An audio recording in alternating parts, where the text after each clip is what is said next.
Video ini dibuat untuk kalian yang sudah percaya dengan Bitcoin sebagai investasi jangka panjang. Untuk kalian yang masih mengatakan Bitcoin itu scam dan sejenisnya, video ini tidak akan menjawab hal tersebut. Dalam 2 tahun terakhir, harga Bitcoin sudah naik 6 kali lipat dari sekitar 16.000 hingga ke sekitar 96.000. Pertanyaannya adalah, apakah di harga 96.000 Bitcoin sudah mahal untuk cycle ini?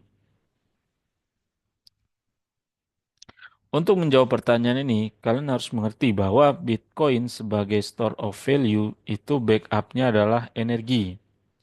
Backupnya adalah real world resources yang dihabiskan untuk melakukan computing power, menyelesaikan proof of work SHA 256 itu untuk mendapatkan block reward. Untuk detail cara kerja proof of work tersebut, kalian bisa cari sendiri.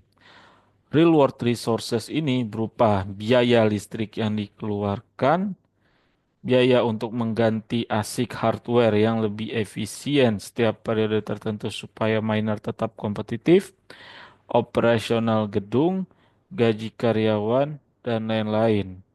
Total biaya tersebut bisa kita sebut sebagai mining cost.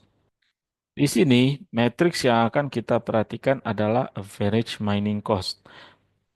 Meskipun kedepannya market itu tetap saja tidak pasti, apalagi hal yang berkaitan dengan timingnya, selisih average mining cost dengan harga BTC saat ini bisa dijadikan acuan untuk menentukan apakah di cycle ini harganya sudah mahal atau belum. Karena dari data yang sudah-sudah, awal terjadinya bear market adalah ketika selisih tersebut sudah terlalu jauh. Di sini kalian bisa lihat di 2015 ketika harga BTC 333, mining cost-nya 231.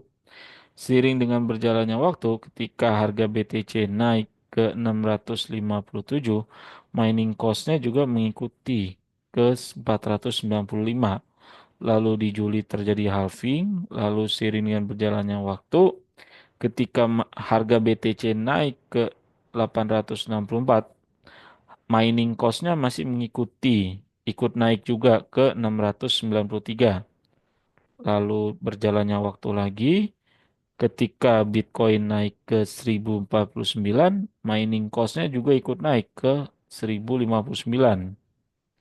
Hingga ketika terjadi bull market, puncaknya di Desember 2017, harga Bitcoin naik ke 13.925, tapi mining cost-nya sudah tidak bisa catch up lagi dengan harga Bitcoin-nya, yaitu hanya sekitar 4.136. Lalu setelahnya bubble-nya tersebut pecah hingga harga Bitcoin-nya turun di akhir 2018. Dari yang tadinya di sini di puncaknya itu 19.000, turun ketika bear market bubble-nya pecah jadi 3.500 hingga akhirnya naik lagi.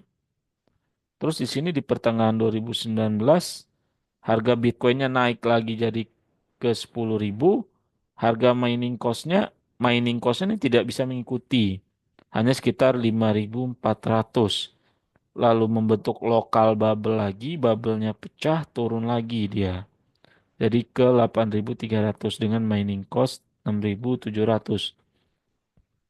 Lalu seiring dengan berjalannya waktu, ketika Bitcoin naik ke 11.900, mining cost-nya masih bisa catch up di 12.400, ikut naik juga.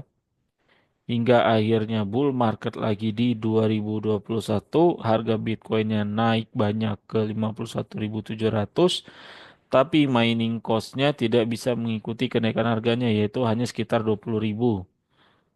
Lalu seiring dengan berjalannya waktu terbentuk bubble lagi, bubble-nya pecah, terjadi bear market di akhir 2022 hingga harga Bitcoin-nya turun ke 16.900. Lalu seiring dengan berjalannya waktu ketika harga Bitcoin-nya naik lagi ke 29.000, mining cost-nya juga ikut naik. Begitu dan seterusnya.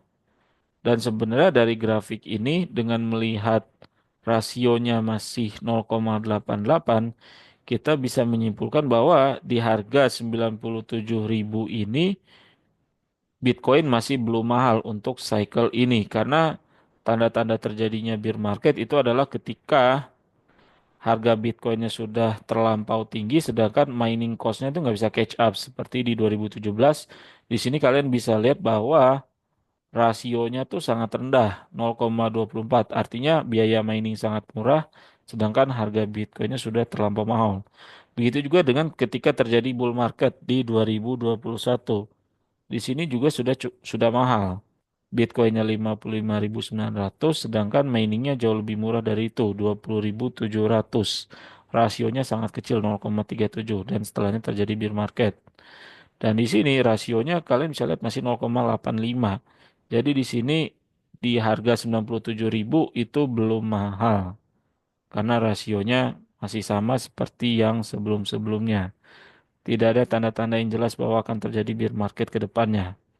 Lalu sebetulnya ini menimbulkan pertanyaan, kenapa ketika rasionya ini sangat kecil seperti di sini dan di sini, lalu setelahnya diikuti dengan terjadinya bear market. Sebenarnya selling pressure-nya itu datang dari siapa gitu. Ketika terjadinya temporary bull market ini. Dan sebenarnya gue nggak bisa ngasih jawaban yang pasti. Gue juga tidak tahu siapa persisnya yang jualan.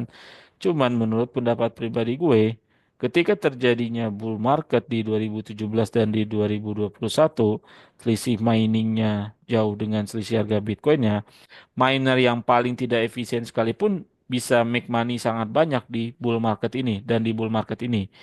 Jadi mar- miner yang sangat tidak efisien bisa make money banyak, apalagi miner yang efisien. Dan yang perlu digarisbawahi di sini adalah miner ini dia beroperasi sebagai sebuah perusahaan. Jadi ketika dia melakukan aktivitas mining, lalu dia berhasil mendapatkan block rewardnya, yang mereka lakukan adalah melakukan cash out pada barangnya, alias dia jual harga dia jual Bitcoinnya. Kenapa mereka perlu untuk menjual Bitcoinnya? Karena mereka perlu uang fiat untuk membiayai operasional perusahaannya. Mereka memerlukan uang fiat untuk mengganti ASIC hardware yang lebih efisien supaya tetap kompetitif. Mereka perlu uang fiat untuk menggaji karyawan, mereka perlu uang fiat untuk bagi-bagi keuntungan ke investor dan seterusnya. Tidak seperti investor jangka panjang yang dia meskipun terjadi bull market, dia tetap bisa menahannya dalam jangka panjang karena tidak perlu melakukan cash out dalam jangka pendek seperti para miner. Jadi kesimpulannya di sini masih murah karena selling pressure dari para miner di sini tidak sebesar di sini, tidak sebesar di sini karena yang di sini tuh masih skopnya masih di miner-miner yang cukup efisien dalam proses miningnya. Kira-kira seperti itu.